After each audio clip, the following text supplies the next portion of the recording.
All right. Good afternoon. Welcome to the 330 Sports Show. My name is Justin Coffin. Today is Tuesday, January 12th, 2021. We're broadcasting live from downtown Youngstown, Ohio, and we are produced by Joe Danier's Youngstown Studio Network. Really loaded show today. A lot has happened in the last 24 hours, especially with sports. We'll talk about the Ohio State, Alabama national championship game last night, and we'll talk about the Browns-Steelers matchup that happened on Sunday. I'm dragging a little bit today, stayed up, a little bit past my normal bedtime the last couple nights, but, we're going to get mostly into those two games, in the second half of the show. The first part of the show, though, we have a couple that recently are married, and we're going to talk to them in a second, and they are the co-owners of Nash Nutrition. So I'm going to welcome in Chad and Hanna Nasci. So Chad, Hanna, welcome. Awesome. Thanks for having us, Justin. Thank you guys for coming in. And, I like to, especially in COVID times and stuff like that, with small businesses, like to get the word out. And you guys are, I think, a perfect example of that. You're a husband and wife, you make a great product, and, I think you're doing extremely well. So, Thank you. Your product, we're going to talk about that in a minute. But first of all, congratulations on getting married. Thank you. And tell us about where you grew up and how you guys met each other and how the business got going and all that stuff. So I'll start it off. We're both Youngstown natives, Youngstown proud always. And I owned a gym starting in 2011. It transitioned to an athlete only gym in its later years. But it was a garage gym, private training, strength conditioning coach. Yeah. And that's where Hanna and I actually met. Okay. So through some mutual friends, she came in and we just hit it off instantly. She had a healthy food blog, which I thought was the coolest thing. Mm-hmm. She actually texted me and said, "That's cool, dog." Yeah, super. That was his exact text. I was trying to mess it up from the get-go somehow, but she stuck around. So it was one of those things where she, was ambitious and she was entrepreneurial, and I could see that. And I was running my own business, and I was only 20 years old at the time. So I really, was attracted to that. And then we just started, hanging out and dating, and 6 years later, we're married. Yeah. So, and you just got married in October? Yes, October of last year. All right, very cool. So how was that with all the COVID stuff? Well, thankfully, you probably take this away a little better than marriage. No, we really wanted a small wedding to begin with. Okay. So it really didn't change much, and we were already planning on having it in his parents' backyard, which was really special because his grandpa actually built the house, right? Built the house. And so we wanted to do it small with just family, immediate family. So it wasn't bad. And, everyone kind of kept their distance. We did things smart and safe and all of that good stuff. But it didn't change too much for us. But, we feel for people that it did. And we have so many friends that have had to push their weddings back. Or, sure. So we're fortunate, and we're happy to be married, Absolutely. 22 people wedding or something like that. So that's cool. Quality over quantity, right? There you go. Yeah, exactly. So your backgrounds, you obviously on the fitness and training side, and you're more on the nutritional blogging type side. So tell us about, putting those two together, and tell us, people that might not be familiar with your product, what it's all about. Yeah. So I went to school for nutrition. I graduated in May of 2018. And with my degree, I really didn't know exactly what I wanted to do. Mm-hmm. I thought about working more so in the dietetic space in the hospitals or a nursing home, and that just never really felt right. I had an audience, a little bit of an audience, because I had a blog, and that blog kind of changed throughout the years. Sure. But at the time, it was called Hanna the Healthiest Me, and it was all about getting off of diet trends and just finding what was healthy and true to me, and I was trying to help people along the way. So then I started working with 7 or 8 clients that summer after I graduated, and the common question I got was, what is something sweet that I can have, before bed, or in, at 3 o'clock before I want to have dinner? And I really couldn't give them much of an answer. And, my favorite snack was dark chocolate, but not everybody loves dark chocolate. Sure. So I actually started making protein balls, which we did a few flea markets that summer, and they did pretty well, but I had zero experience with running a business. And, you know, Chad would always say like, oh, okay, so are you making a profit? You're not losing money, are you? And I'm like, I have no idea. Like, I'm just making these balls and putting them out there and people like them. And so that's kind of where we came together, because I realized that wasn't going to be forever. You know, it wasn't sustainable. And at the time, I think we both really wanted to work on something together. But the gym, she would always help me with certain things, and then her balls and her blog and all of that, I would help her with certain things, but it was never really like a combined effort completely. And we always joked about like wanting to do something actually together. So when the balls she took a break from it and she was working some different things and working more with clients. And then, you know, it started to kick back up, and that's when I was kind of winding down on my coaching career as far as, you know, running the gym, and I was completely burnt out on it.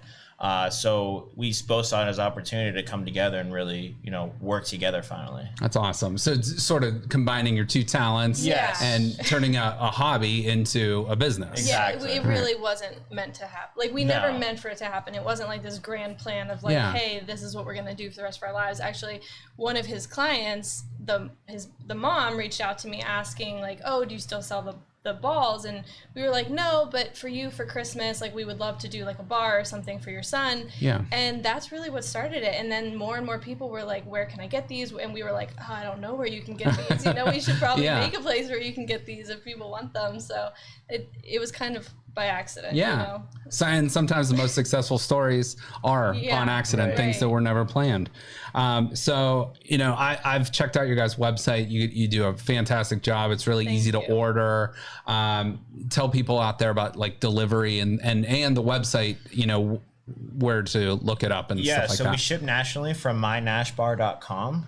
It's really simple. Go on there like any other e-commerce website. We try to streamline it as much as possible. And we could literally ship anywhere in the United States. And that's the main point, to go to the website. We want to really focus on direct consumer because in our opinion, we can really control the quality from the time you order to the time you get that package and open it, with every touch point we have with our customers. Like, customer service to us is like our secondary business. That's how we kind of look at it, as far as we want a great product that people can enjoy over and over again, but we also want the customer support and, you know, help our customers with any questions they have, and just the whole experience needs to be something special. And that's kind of something we really strive for, which is why we're not looking to get to, like, we've been asked multiple times, like, are you going to approach Whole Foods or GNC and stuff like that? And right now we have no interest, because we have complete control over the customer experience and everything that comes with it. So that's really important to us moving forward. So down the road, could we see you guys like on Shark Tank or something like that? Maybe. I mean, that's a possibility. I mean, we wouldn't write it off. Right now we're really enjoying where we're at and how we're growing organically, and being on shows like this, you know, spreading what we have and people being exposed to, you know, something that they may really find valuable is important to us. Absolutely. All right. Very cool. So I believe you guys have are there 4 different kinds? Yes. 4. Okay. I generally just get the peanut butter one. That's like, favorite, you know, but so when you're cooking these up or what, you know, like how'd you decide on the ingredients and this and that? Well, again, we never really planned for this to happen, but I had 4 flavors for my balls, my protein balls. And so we kind of wanted to play off of those flavors. We also listened to our customers and listened to feedback. And, you know, as soon as we had our flagship product, which was Peanut Butter Bliss, we heard, you know, people saying they wanted chocolate. So we were like, okay, well, how can we turn this recipe into chocolate? And everything, all the recipes have changed so much over the last 2 years. But we have handcrafted every single one of them. We actually only use a food processor, so they're really simple with our ingredients and coming together. But yeah, we have Peanut Butter Bliss, and then our second product was Dark Chocolate Chunk, which I think at first we called Double Chocolate Chunk, yeah, Dark Chocolate Chunk now, yeah. And then we did Peanut Butter Chip. And then we did Blueberry Coconut Cashew. That one was really fun to work on, and that one actually came together the easiest, which surprisingly, because it has the most ingredients. Okay. And then our peanut butter chocolate chip was our last flavor. That's awesome. And you guys use, I believe it's like a honey for the natural sugar. Yes. So you're not using Dates. anything processed Correct. or anything like that. That was really important to us, that and not using sugar alcohols. We really wanted to keep it natural. Yeah. We wanted things to be easy to digest. And it also reflects our diet, and it reflected our diet at that time, and still today. Does, we wanted to use natural sugars, and we didn't want to put anything in the bar that we didn't personally eat ourselves. Sure. So that was kind of our rule of thumb when making it. Okay. All right. Very good. So, obviously, people from all different walks of life, whether they're trying to get in shape, whether they're, maybe starting a new diet since it's a new year, I think this, these bars can really, go with someone that's already really healthy, that's, trying to just maintain, or someone that's, trying something new. So, obviously, into the new year, starting a new Year's resolution, these would be a great way to start. Like you said, almost like a snack that someone might want, or can you use it as a meal replacement? You absolutely can. Yeah, and we do every day. For breakfast, it's just easier to grab a Nash bar and some coffee and get on the go. And if you need a little bit more, grab a piece of fruit.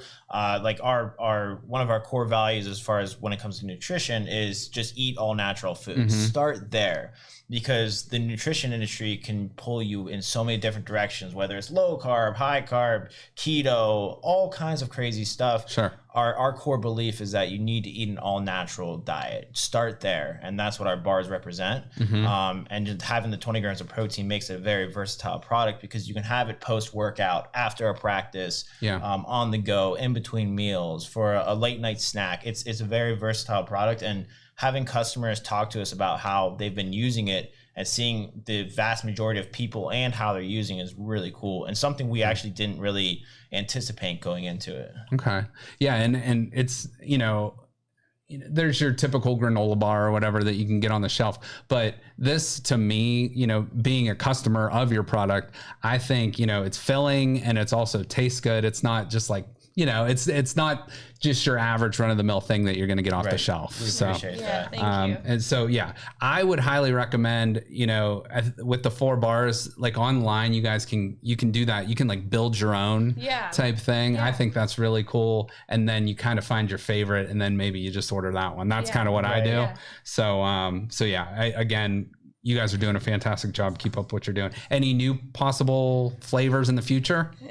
Right now, we had one planned for fall, and we were really excited about it. We got the recipe dialed in after about 9,000 tries, like always. Our trial process is pretty funny. Literally, like blindfolded, and like there's 17 different bars there, and tasting for texture and all of this. And this is all Hannah's doing, because I just think everything's good. I just consume, and this is good. Not a bad deal. But Hannah's very keen to like, well, this texture's a little bit off, and thankfully, because if it were my doing, it'd be complete crap. So, but we got the recipe dialed in for fall, and then with a couple things as far as COVID happening, we couldn't get some supplies. So we just decided it wasn't the year to push another product. And personally, I've always preached like keep it simple, and for some reason I can't listen to my own advice. And Hannah's been the one saying this past year, like, let's keep it simple, keep pushing these 4 products, keep getting it to more people who haven't even heard about us yet. And that's kind of what we're running with. Yeah, I think, and I've heard that advice from a lot of business people.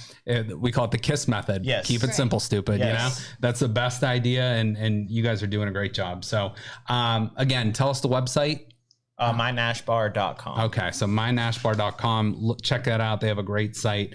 Can I ask you guys a few random like sports questions and other random questions? All right. So I see you're wearing the Cavs hat. Yes, the retro 90s Cavs hat. Yes, very cool. Yes. Very cool. And they rock those jerseys sometimes. Yeah, it's always great to see. It brings me back to, I don't know if any listeners remember Ricky Davis and Darius Miles. Oh yeah. I mean, that was Darius Miles always did this stuff. Yes. And I remember being probably 7 or 8 years old doing the 3-pointer. Oh yeah. I wouldn't make many of them. I was a terrible basketball player, but whenever I did, you got to throw those up. So. Okay. All right. So favorite. So obviously the Cavs you're a fan of. Do you guys have any like favorite other teams or athletes, you guys grew up? Columbus Crew has been we're huge supporters of the Columbus Crew. We love going to the games. Okay. Yeah, they're building a new stadium. Just won the title. Yes, they just won the title this past year. So it's been a good year of sports for Ohio. It really has. So huge Columbus Crew fans. International soccer we watch a lot of.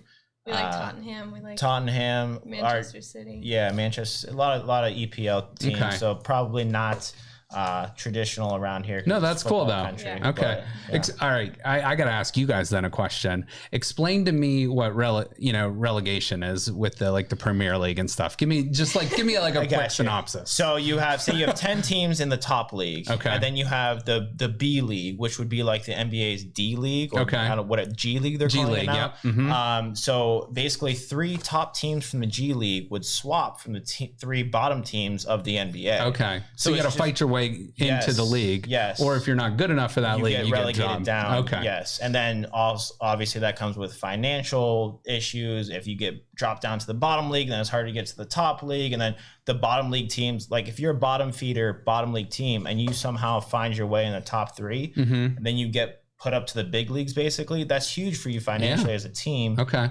So it's a really cool twist that they have on how they do it. I just started watching a show on Apple TV called Ted Lasso, and it's hilarious. He's an American football coach, but then goes over and coaches one of the English Premier teams. Okay. But like, awesome. it's got a cool. So if you like soccer, I recommend that's pretty cool. that show. Definitely. So how about favorite sports movies?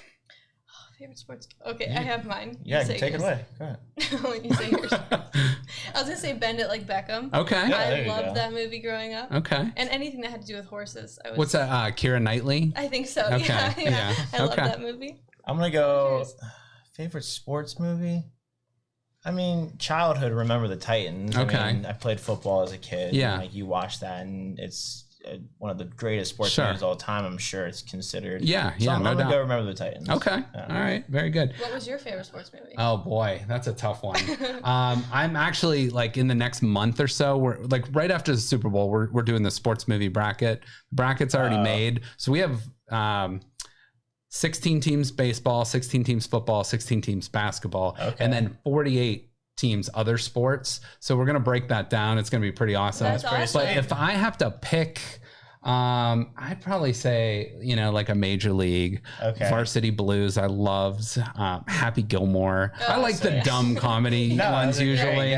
There's some, with like Rocky and, the classics, but I like usually tend to like the dumb, funny comedy movies too. Yeah. How about Youngstown favorites? Since you're both Trumbull County, you let me know. Yeah. So Liberty and Hubbard, I believe. Yeah. But some things around Youngstown that might be your favorite things to do or places to go. We have a lot, actually. We love supporting local businesses. That's always kind of been our thing. We've always gone on dates at like every local restaurant and trying new food. Yeah.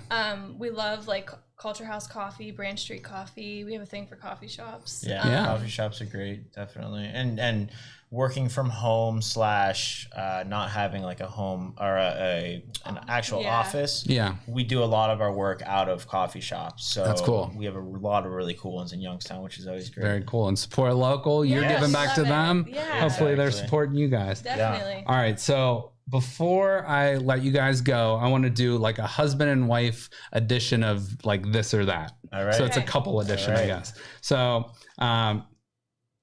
whoever wants to take it first, but I want you both to answer. Okay. So saving money or spending money? Saving money. Saving money. Okay.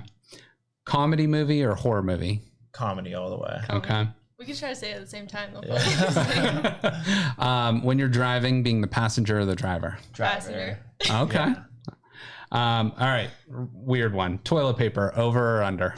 Over. Yeah. Okay. I don't really trust. He does. I think you're a psychopath if you go under. No, I don't trust people who go under. I actually judged him off of that at the gym because he would replace obviously the toilet paper at the gym and it was always correct. And I was like, wow, that's nice. That's what sold you. Huh? It's the little things in life. It's the small little details. 6 I love years, it. It was nothing else. It was the toilet paper. All right. Well, I'm happy I nailed that one. If you're going on vacation, oceans or to the mountains? Both. Can you have both? Hawaii, you maybe? Can have California. You can California. Have yeah. I'll take both. Okay. All right. What about you? Yeah, I'd say both. We go in and out about this. We actually just went to Florida for our honeymoon. And I think if you would have asked us when we just got back from Florida, we would say the mountains and vice versa. Okay. We like both. Okay. Winter or summer? I'm gonna go winter. Yeah, I'm gonna go winter. Okay. I love the snow. Okay. Dogs or cats? dogs. If it's a cool dog, some dogs you don't vibe with. Okay. And He has this theory. yeah, Okay. you know what? Some dogs just, whether it's you or it's the dog or it's just a combination of the energies, you just don't vibe with them. Okay. And it's like, man, I'd rather have a cat. But if it's a cool dog, then it's like, all right, this is like a man's best friend. Like, Yeah, as right. cliche as it is, Okay. but like some dogs can be super cool. So Okay. You say I'll dog? say dog. Okay. Okay. Fruit or vegetable? fruit. Fruit. I'm surprised you went fruit. Yeah. He's such a savory person. I'm Okay. a sweetaholic. Okay. Hence the protein bars. Okay. All right. Ketchup or mustard? Oh, Mustard. ketchup. Yeah, so Okay. that might be our biggest difference as a married Yeah. couple here. Okay. Yeah. But don't call it relish. And last one. This is, I don't know, it's kind of lame, but I think it tells a lot about a person. When you're putting a cup away in the cupboard, upside down or right side up? Right side up. Right side up. Okay. We What about both you? Do it. I think I go upside down. I What- would because I could see I wouldn't want dust getting in there. I or germs. I think that's probably in the back of my mind. I Yeah. don't really have a reason why, but I think No, that's. That's fair. okay. Yeah. Okay. We only have like 4 cups. Yeah, we're pretty minimal, so Yeah, we don't that's have all a right. lot, and Yeah. some of them we stack. So yeah. So maybe you only use those, 2 cups and Right, the other right, 2 are right, sitting right, there. yeah. yeah. We don't have a dishwasher, Yeah, so the we drying wash our rack. dishes. So. Yeah. Okay. Yeah. Okay. Yeah. All right.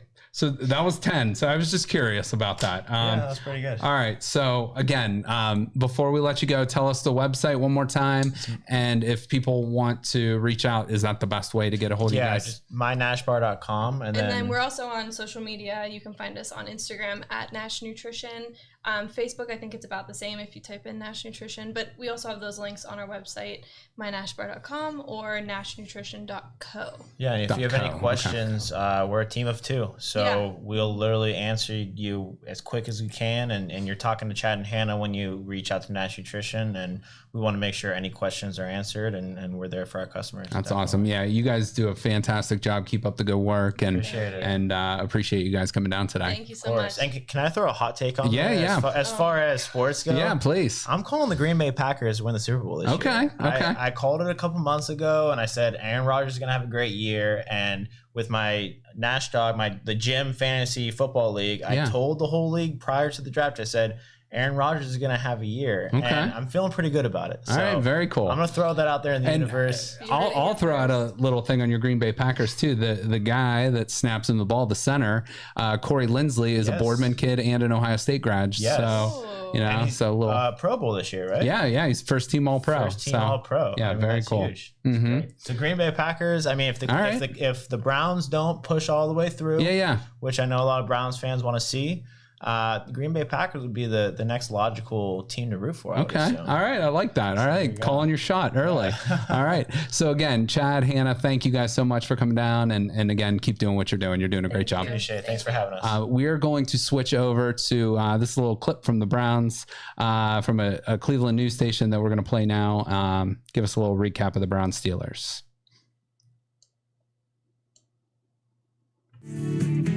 They will beat the Steelers in the opening round of the playoffs on a wonderful, wonderful wild card weekend. They knock off the Steelers 48-37. Kansas City, here we come. Last night was 26 years in the making. All of the heartache, losing our team, the bad coaches, all of those quarterbacks. It's as if last night was retribution for all of that. As the Cleveland Browns finally stood up, they shoved their big brother Pittsburgh Steelers to the turf and said, not anymore. It was a day of reckoning for the Browns organization and the entire fan base. The voice of the Browns, Jim Donovan, called the game with, and he joins us now to talk about it. Jimmy, really, you can sum it up by just saying 3 words. What a night.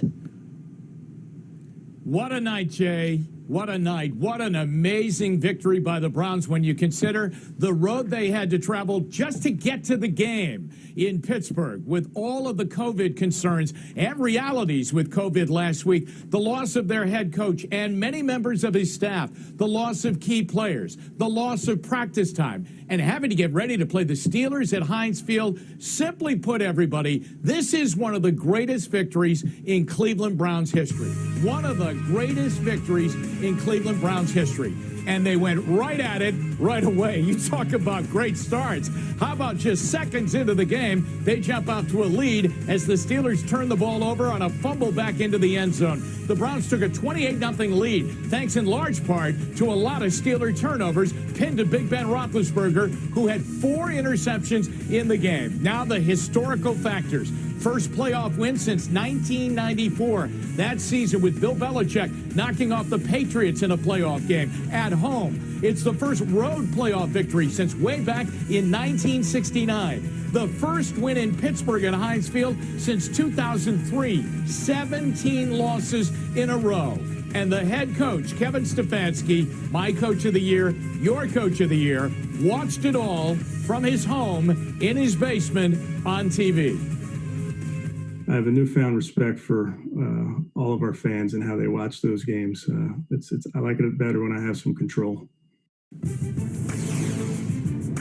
Next up for the Browns, the divisional round, and they get the best, the cream of the crop, the defending Super Bowl champions. The Browns will be in Kansas City at Arrowhead Stadium. They'll take on Patrick Mahomes and the Kansas City Chiefs. That's Sunday at 3:05, late Sunday afternoon, as round number 2 comes up.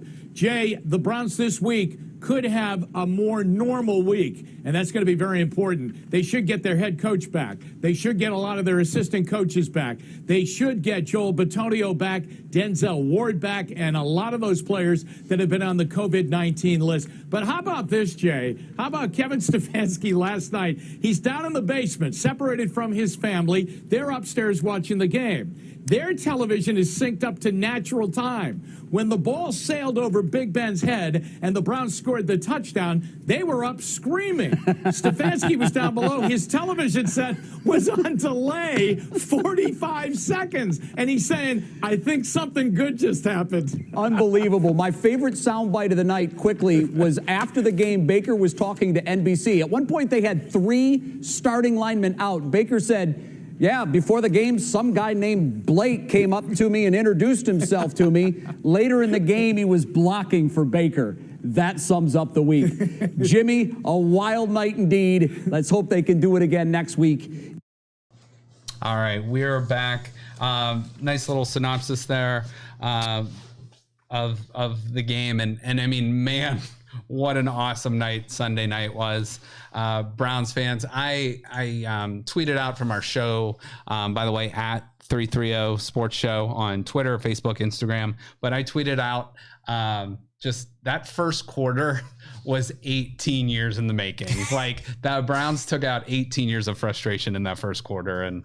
And my God, that first play from center when they snapped it over Roethlisberger's head and the Browns scored, it didn't even look like Roethlisberger or James Conner, the running back for the Steelers, didn't even seem like they were really trying to get after it. Like, the move probably would have been to kick it out of the end zone. You get a safety instead of giving up the touchdown. But I mean, what an awesome start to that game. Now, would you hold it against me if I took the look of despair on Roethlisberger's face and made it my desktop screensaver, right? Absolutely not. You know what? And I'm in a text group with a bunch of friends, and you know, there's only really one Steeler fan in that text group, and the rest of us are Browns fans.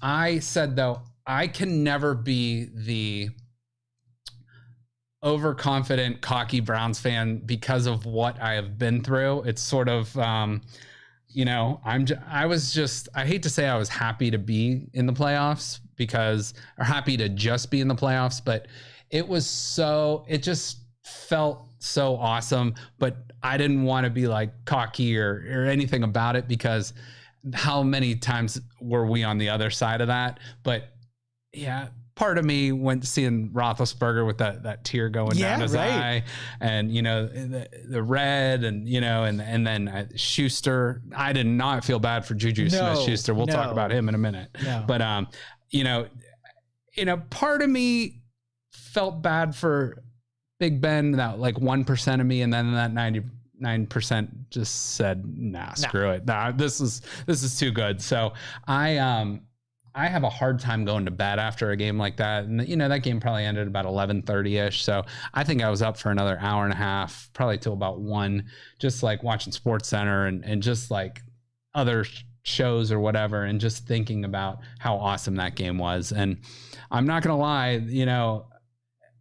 there were points in that game where even at 28-0, I was still nervous. In Collinsworth, who I felt like had money on the Steelers in that game, the way he was broadcasting, made a good point though in saying, no Browns fan out there is comfortable right now. And he did nail that one on the head, because I think, we've been through a lot. We've seen big leads go away. We've seen crazy things happen, and but the ship feels like it's righted. It feels like we're in the right direction, and things are going great. And we're you know what? Let me throw this up. Let's just get to this right now. So here's a picture and a quote of Pittsburgh wide receiver Juju Smith-Schuster. So I'm just going to read this. It says, "They're still the same Browns team I play every year. I think they're nameless gray faces. They have a couple good players on their team, but at the end of the day, the Browns is the Browns." So, you know what? The Browns are the Browns. The Browns are the Browns. And you changed this wording there. I did. Not is. The Browns are the Browns. So, and I want to say thank you to Juju Smith-Schuster, because I think every single player in that locker room, some players, they literally signed off the street because of COVID issues. And Baker Mayfield had to introduce himself to one of the offensive linemen before the game because they were down to their fourth offensive guard, because of injury and other things. But thank you to him for making that quote, because that was great bulletin board material. Yeah. And that gave the Browns everything they needed to go into Pittsburgh and win that game. It was a back against the wall type situation. Really, not many people believe the Browns were going to win that game. And let me just go over some of these numbers that are amazing here. First winning season since 2007, so 13 years. First win at Pittsburgh since 2003, 17 years. First playoff appearance since 2002, 18 years. First playoff win since 1994, 27 years. First road playoff win since December of 1969, 52 years. I mean, just saying some of those things, like any kid that is, and I'm using the word kid, but anybody that's really like 30 years old or younger does not remember more than one successful or two successful seasons as a Browns fan. So that's why I always say Browns fans are the most loyal fans in the world, because if you support a team that, hasn't supported you back for many, many years, right. The instant gratification society we live in today does not bode well for the Browns fans. But the people that have stuck by this team, stuck by all the, last week we named all the different quarterbacks, all the different coaches. I mean, you could even go into ownership. There's been so many different changes, but now like it just feels different.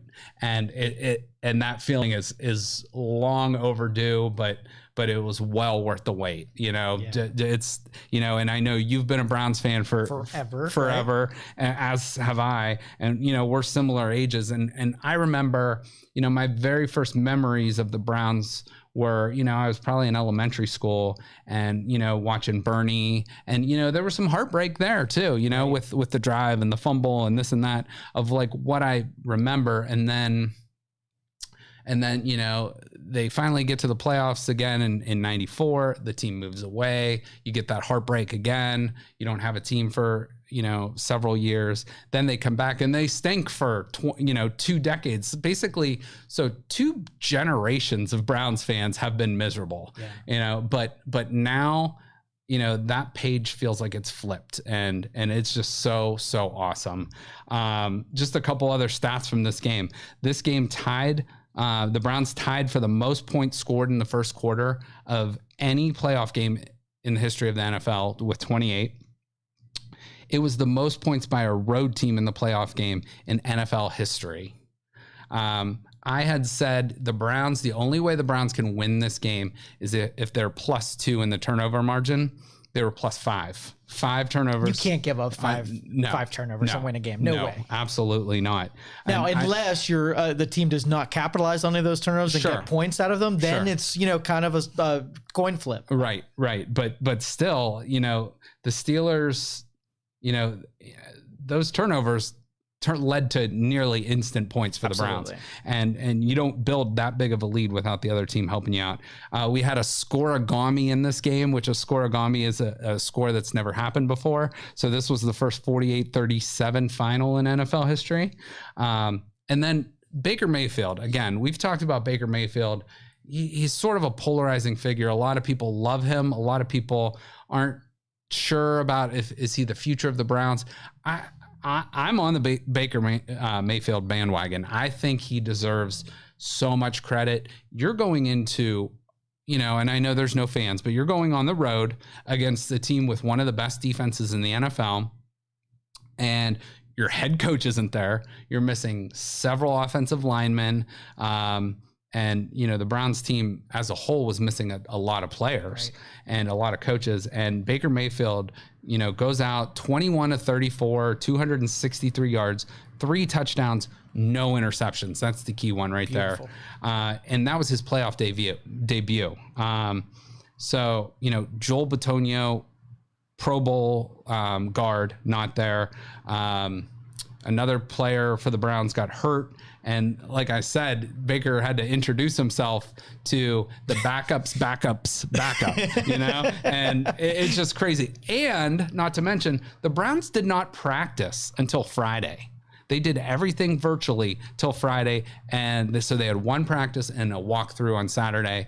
Then they got on 2 separate planes, the players did. So they sent 2 separate planes to Pittsburgh, and then they sent the coaches that were available for these games through like a driving service. So they drove to Pittsburgh. So just crazy, right? Crazy. There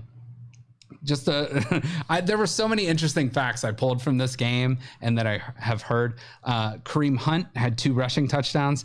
That was the first multi-rushing touchdown game in a playoff game since Ernest Biner. There's a name from the past, since 1986. The guy that was acting head coach, the special teams coach, Mike Prefer, he actually coached right down the road here at YSU with Jim Tressel in 1997 and 98. Oh, that's cool. And I put on there, what did you think of Chris Collinsworth's commentary? I didn't hear him. I honestly have the TV on and I'm listening to the Donovan broadcast. That is so smart.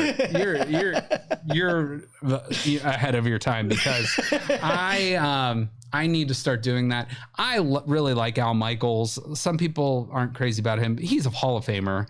Chris Collinsworth, for the most part, does a good job, but I felt like he had money on the Steelers in that game. The way he kept saying it was kind of getting on my nerves, but at the end of the day, I was riding high yesterday and Sunday night, and it was just awesome. If there would have been a camera on me, I think I probably, I sat for a little while, but I probably walked a good 5,000, 6,000 steps during the game, just pacing back and forth. Mostly, a lot of those steps probably came in the third quarter when they started to get a little bit close, but just a fantastic game. All right, well, let's devil's advocate here. Because if you want to take on Kansas City, they are not the Pittsburgh Steelers. No. Right? No. And so there were some glaring holes that if you want to even be competitive in this next game, you got to fill in pretty quick. Right. So I watched the Browns. Joe, you're raining on my parade here. Oh, were you about to do this? I'm sorry. Go. No, I mean, you're just raining. I'm trying to keep this all positive. So here's Joe's suggestion. Whenever I'm running a race and I watch those dudes off the starting line sprint first off, I know that I'm going to see them about halfway through the race trying to catch their breath. Sure. So when your team like really puts the adrenaline on the line in that first quarter, I know it's going to be a second half of you got to have the offense bailing out your defense, where we got to stay on the field, let the defense rest up, and I don't see that kind of complement happening in that second half game. Well, here's to go, I guess, counterpoint to that. I bet since Stefanski wasn't there, I think part of me, as the normal play caller, probably scripted 15 to 20 plays that were like, hey, we're running these, call them in the down situation, clock, whatever, to have his like a little bit of a thumbprint on the game.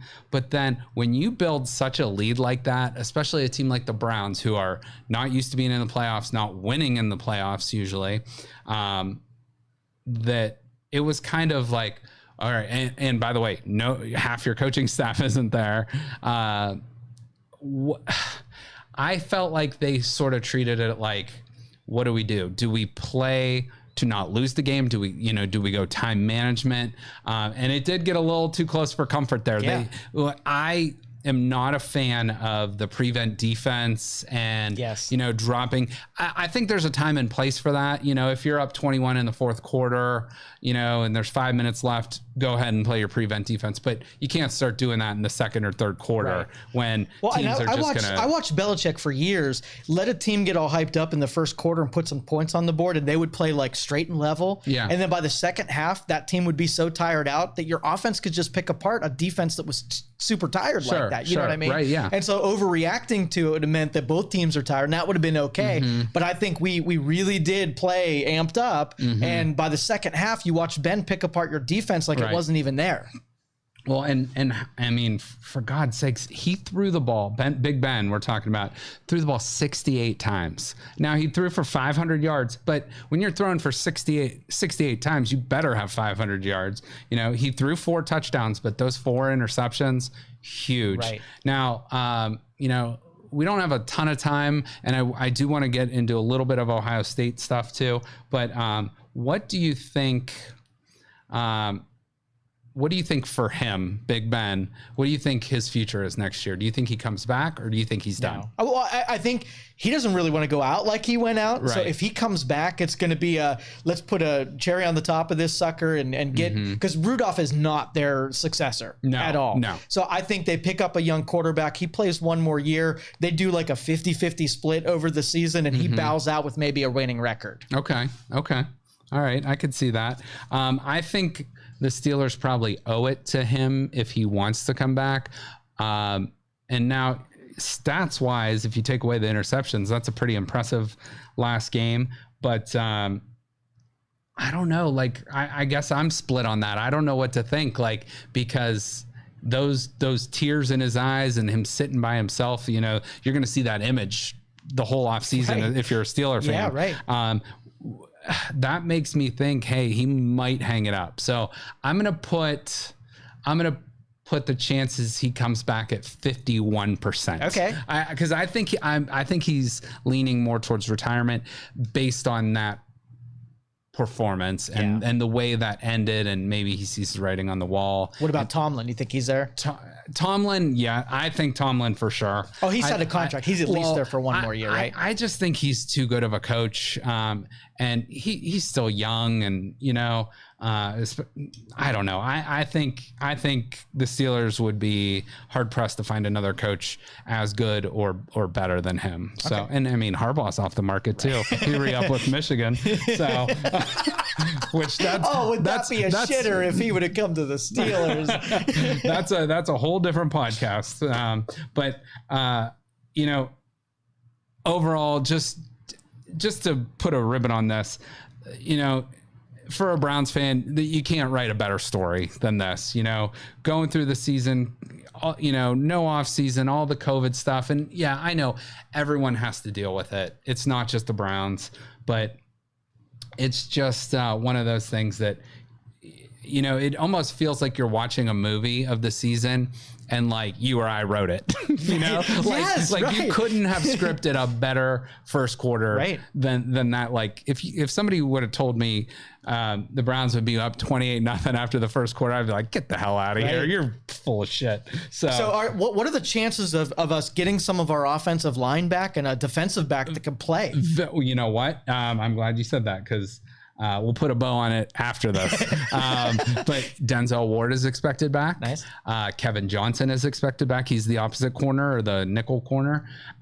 They should have Joel Bitonio back, who he deserves to be back because he has been the longest tenured Brown. He's played for the Browns for 7 years through all those losing seasons. The final week they make the playoffs, he tests positive for COVID, can't play in their first playoff game in 18 years. But he should be back. All their coaches should be back. Stefanski, I believe, will be back on Thursday based on the protocols. And I believe there's 1 or 2 other guys that we will get back. So the Browns should be back to nearly full strength. And they're going to need all those guys because you're playing the defending Super Bowl champions and who can throw just even better than Ben. Yeah. So, oh my God. Yeah. Patrick Mahomes, I would say, he's not going to win the MVP this year, but probably is the best quarterback in the NFL. And those skill weapons, Travis Kelce, we'll talk about them on Thursday, but he's a Cleveland guy. They have Tyreek Hill. They have former Steeler, Le'Veon Bell. I don't know their running back they drafted. His name's Clyde Edwards-Helaire. He has been banged up, so I'm not sure if he's going to be back, but we'll check the status of all those guys for Thursday's show and get back to you guys on that. But you know what? I'm looking forward to that game. Now, you hate to say we're playing with house money or that's just a cherry on top now, but it really is. And just a fantastic story the Browns have been, and hopefully they can keep it going. There you go. So, all right, let's switch over now to the Ohio State-Bama game. Obviously not the storybook finish we wanted, but it ended up in a 52-24 final score, and again, not the ending the Buckeyes wanted. You had some key players out, and Sermon, who's been just fantastic, gets hurt on the very first play of the game, and you lose him, and he's so much of the X factor in the game plan. And me being an Ohio State grad, I always feel a personal connection with the Buckeyes, and just so much. I have so many good memories in Columbus, at Ohio State, in those facilities. And, it was a tough loss. But if you think about it, they even said this on the broadcast last night.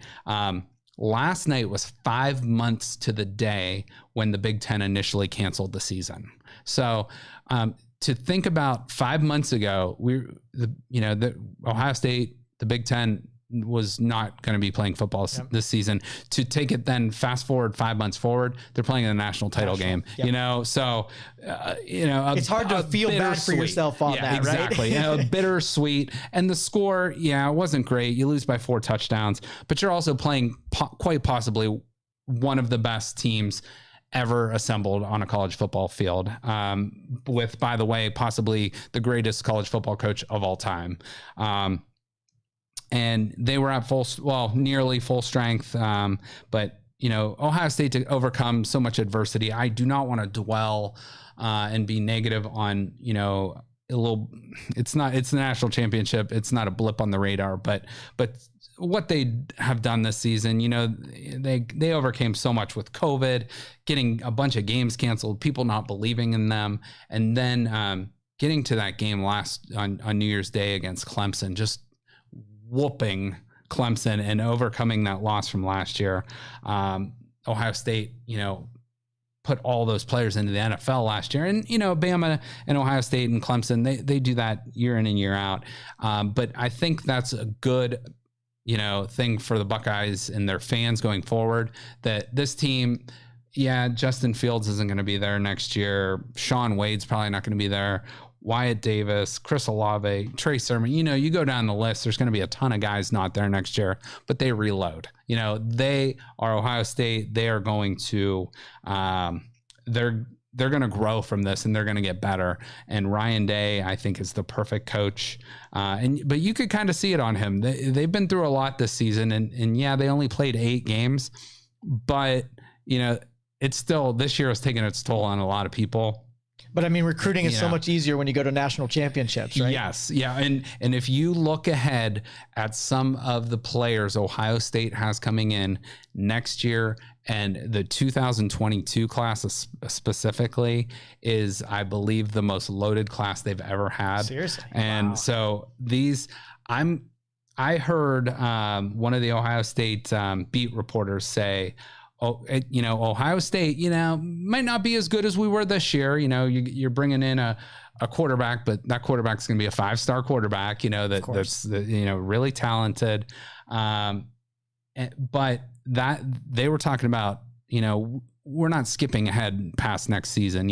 Ohio State's probably still going to compete for the Big Ten, probably still going to be in the college football. They're going to be a top 10 preseason team, but that 2022 class, they said that might be Ohio State's best team they've ever assembled. So can't wait. Get you excited about football. Yeah. So we're at the end of the season, but I do want to have a little bit of a positive vibe. I tend to be I try to be a half glass half full kind of guy. I'm sorry for pissing in your Cheerios. No. Really did. No, it's all right. It happens. Hey, you got to do what you got to do. But just a few notes from last night. Nick Saban, 7th national title as a head coach, 6 of them at Alabama. Yeah, congratulations, those guys. You really got to extend it. That was a team. And I'm going to just say some names from Alabama and Ohio State that are going to be, these guys, a lot of these guys are going to be first round draft picks in the NFL, or at least top, first, second, third round. But first of all, Alabama had the top 3 of the top 5 in the Heisman Trophy winning. They had the first place guy, Devontae Smith. They had the third place guy, Mac Jones, their quarterback, and their running back finished 5th in the Heisman voting. So, this was arguably the best offensive team ever assembled in college football. And then Jalen Waddle, who had broke his leg 11 weeks ago, actually played and had 3 catches last night. He's going to be a top 15 pick in the NFL draft. So Devontae Smith, Patrick Surtain, their cornerback, Jalen Waddle, Mac Jones, Christian Barrymore, Najee Harris, Alex Leatherwood, Dylan Moses, all could be first-round draft picks off of that team. So 1, 2, 3, 4, 5, 6. They could possibly have 8 first-round draft picks off of that team. Most likely about 6 of those guys will go. And Ohio State, we're going to lose Justin Fields. For sure. Going to be a top, 5 pick probably. Sean Wade's probably gone. Wyatt Davis, who the only thing that pissed me off truly about that game last night is he got hurt late in that game. And, he's a bigger guy and they were kind of helping him off. But he was really struggling. I was like, you're playing in this stadium in these facilities. You have all this money. You can't get this guy on a damn golf cart, right? That really pissed me off. So, come on, make him hobble off. Yeah, and he was one of those guys that declared for the NFL early or opted out and then opted back in. That's going to be on his highlight reel right there, Yeah, exactly. And it hurts his chances. Chris Olave, I would love to see him back, but he's probably going to be a first or second round guy. Trey Sermon's probably gone, and for him to go out on the first play of the game, that just really sucks. Yes. And then they're probably going to lose some offensive linemen and probably some defensive linemen. But, again, they're not going to rebuild. They're going to reload. It's not a Cleveland Indians situation that we're going to be dealing with now, where the Indians are bringing in a lot of young guys and they're going to have to struggle for a few years to get back to the playoffs or World Series. Ohio State's going to be a main player. They're good. So, so just, I didn't want to dwell on the negative last night. Ohio State always, makes me proud. That's, if I had to pick one team to root for, it's the Ohio State Buckeyes football team. Year after year, exactly. They come through. Exactly. And, thank God for them, because, they give a good distraction and they're going to be in this, college football playoff and be a leader of college football for years to come. And I just want to put a wrap up on this show with just some other news around the sports world.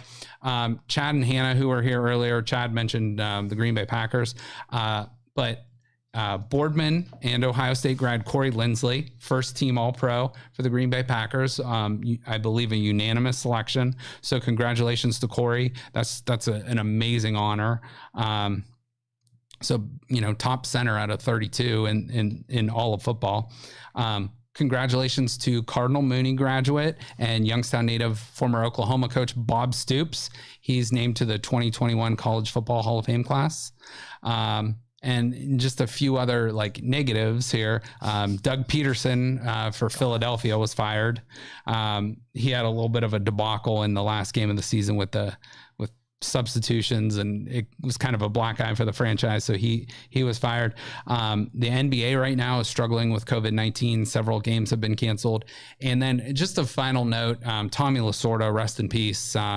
Fantastic manager, Hall of Famer for the Los Angeles Dodgers for so many years. And Tommy Lasorda spent a lot of time in Youngstown. You know, he's an Italian guy. He did a lot of good things to help out a lot of charitable foundations, you know, not just, you know, in LA and around the world, but right here in Youngstown. So rest in peace to Tommy Lasorda.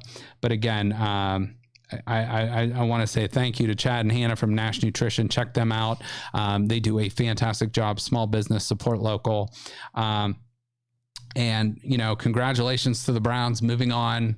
First time since 1994, they'll be playing in the second round. And, you know, we got a juggernaut of a team coming up, but you know what? We're there. So let's take it and let's go with it. And then congratulations to Ohio State on a fantastic season, and college football really in general for getting through that season. So we'll have another loaded show for you on Thursday. But again, thanks for everybody for watching, and we will see you on Thursday. Thank you for listening to this show on Youngstown Studio.